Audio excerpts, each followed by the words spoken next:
재건축 안전진단 기준이 대폭 완화되면서 하계동 일대에서는 재건축 사업 속도가 가장 빠른 단지이고요. 500% 용적률을 적용받아 50층 설계를 추진한다는 계획입니다.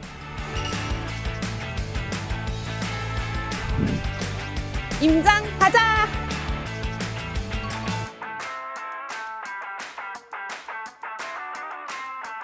안녕하세요. KB부동산TV 임장가자 한지입니다. 오늘은 상계동, 중계동에 이어서 하계동에 임장을 가러 나와봤는데요. 하계동 일대는 동쪽으로는 7호선 라인이 지나고요. 서쪽으로는 1호선 라인이 지나는데요. 7호선 하계역 역세권에 있는 하계장미 6단지가 재건축 안전정밀진단을 통과하면서 재건축 속도에 탄력이 붙을 것으로 보이는데요. 오늘은 그러면 재건축 사업 속도가 가장 빠른 하계장미부터 임장을 한번 떠나볼까요?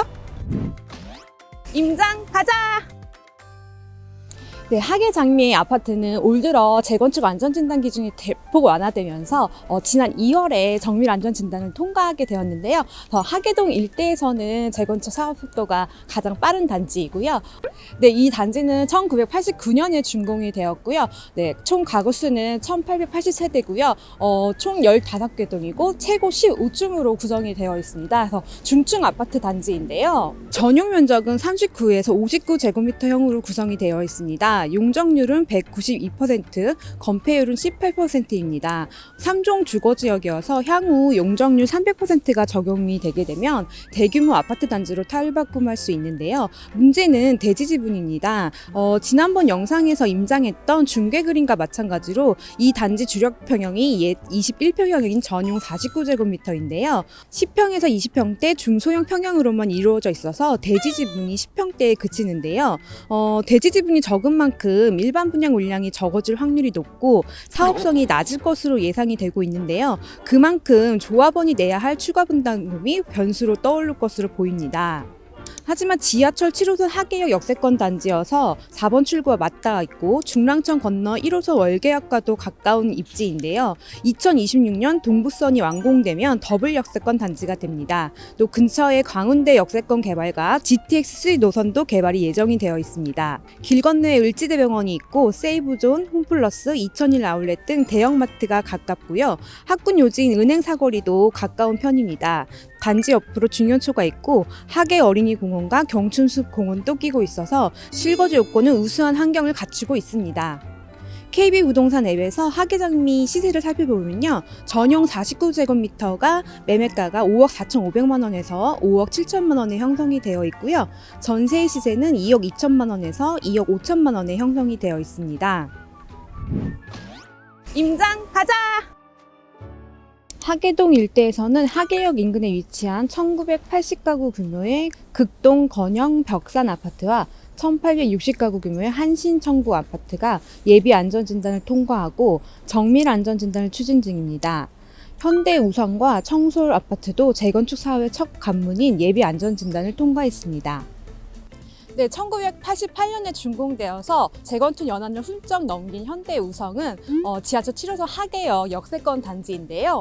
총 12개 동 1320세대로 전용 면적 71에서 127제곱미터로 이루어져서 소요 평수가 상대적으로 적고 용적률 209%, 건폐율 11%, 평균 대지 지분은 약 15평입니다. 현대우성은 대지 지분이 크기 때문에 추후 소유주의 추가 분담금이 적다는 것이 장점으로 작용할 것으로 보이는데요. 조합 측은 추후 사업성 확보를 위해 역세권 종상향을 건의한다는 계획입니다. 추진위는 1기 신도시 특별법을 대신한 노후계획도시 특별법으로 발표된 중계택지지구에 해당되는 곳으로 500% 용적률을 적용받아 50층 설계를 추진한다는 계획입니다. 네, 과연 하계동에 50층 초고층 아파트 추진이 가능할지 인근에 계신 공인중개사님 한번 모셔보고 설명 들어보도록 하겠습니다. 그 현대우성 추진위에서 종상향에서 50층 초고층 아파트 설계를 추진한다고 하는데 이거에 대해서 좀 어떻게 생각하시는지 좀 여쭤보려고요. 좀 조심스럽게 말씀을 드리겠습니다. 네. 사실은요, 이게 그 지구 단위 계획이 나와야 하는 겁니다, 사실은. 근데 이제 정부하고 지자체하고 우리가 원하면 다 해줄 것 같지만은 1대1 정비 사업을 한다 그러면 가능하겠지만 어쨌든 인센티브를 내가 받기 위해서는 내가 또 역시 공공기여라는 명목으로 내놔야 되는 게 있습니다. 네. 근데 그 50층이 됐을 때 내한테 장점이 뭔가를 봐야 됩니다. 50층이 높이가 올라간다는 건 뷰가 좋아집니다. 뷰가 좋아지는데 앞에 전부 다 2층짜리 바꾸는데 5층 지어놓으면 바보죠. 비용만 많이 들어갑니다. 그래서 쉽게 얘기하면 35층짜리 아파트 지을 때의 비용, 똑같은 면적의 50층 아파트 지을 때의 비용은 배 이상이 차이 납니다. 바꿔 얘기하면 사업성에서 견뎌낼 수 있느냐는 거죠. 현대 우성 같은 경우는 사실은 대행 평수가 많아서 어느 정도 가능할 수가 있습니다. 그러나 내가 지금 현재 50평 살고 있는데 50평을 다 받으면서 분담금 안 되면서 50평 다 짓는다. 이건 어려울 겁니다. 그러니까 내가 층수가 높아지는 만큼 좀 적은 평형으로 분담금도 어느 정도 내고 하면 가능성은 있습니다. 일반 분양도 해야 되지 그쵸. 않습니까? 분양할 때 이 동네에 그 비싼 돈을 주고 돌아가고 살 사람 과연 얼마가 있을까요? 저는 이렇게 생각합니다. 사실은 내 돈 안 내고 좀 더 큰 평수에 지어놓으면 내 아파트 가격이 그전에는 15억 했는데 30억 뭐 이렇게 가치 올리려고 하는 거지 않습니까?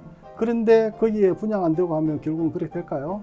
그건 조금 다른 문제로 고민해야 됩니다. 뭐 꼭 불가능한 건 아니지만 너무 기대해갖고 그것도 막 하다 보면 상당한 시간이 필요하고 그러다 보면 매일 운동하고 탄약 먹어야 됩니다. 오래 살아야 됩니다. 하계동 같은 경우는 재건축 단지 투자하려는 분들 좀 동향이 어떤지. 하계동 장미라든가 청솔이라든가 그 주변으로도 많이 갔습니다. 왜냐하면 투자 금액 대비 본인들이 좀 내야 될 돈이 그거니까.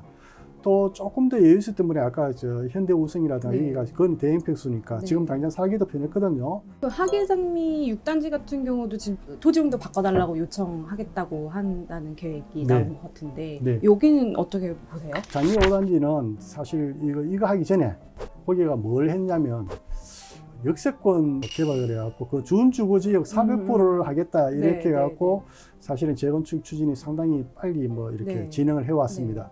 역시 나중에 주거할 때에 어떤지를 좀 봐야 됩니다. 또 하나는 내가 지금 재건축을 하게 되면 15평 사는 사람이 15평을 받겠다는 문제가 없습니다. 15평 사는 분이 30평을 받겠다, 25평 받겠다 하니까 결국은 일반 분양이 없습니다. 그리고 돈은 안 내려고 합니다. 그래서 그런 걸 종합적으로 좀 봐라. 장미라든가 여러 군데가 다 된다 해갖고 500% 이렇게 해갖고 되면 사람 살기 좋은지도 한번 봐야 됩니다. 저는 그거보다는 상계주공하고 다 연계되는 그 동일로의 문제, 교통영향평가를 어떻게 받아내니까 동일로의 문제를 문제 해결하는 방안도 국가가 서울시가 먼저 세워줘야 된다 생각합니다. 임장 가자! 네, 오늘은 하계동 재건축 단지 임장을 떠나봤는데요. 실거주 목적인지 투자 목적인지에 따라서 좀 생각을 달리 하셔야 될 것 같은데요. 다음 영상도 기대해 주시고요. 오늘 영상이 도움이 되셨다면 구독과 좋아요 눌러주시고요. 저희는 다음 영상 노원구 마지막 편에서 또 찾아뵙겠습니다. 저와 함께 또 임장 떠나보시죠. 임장 가자! 일명 미미상으로 불리면서 유명세를 탔던 월계 시형 아파트입니다.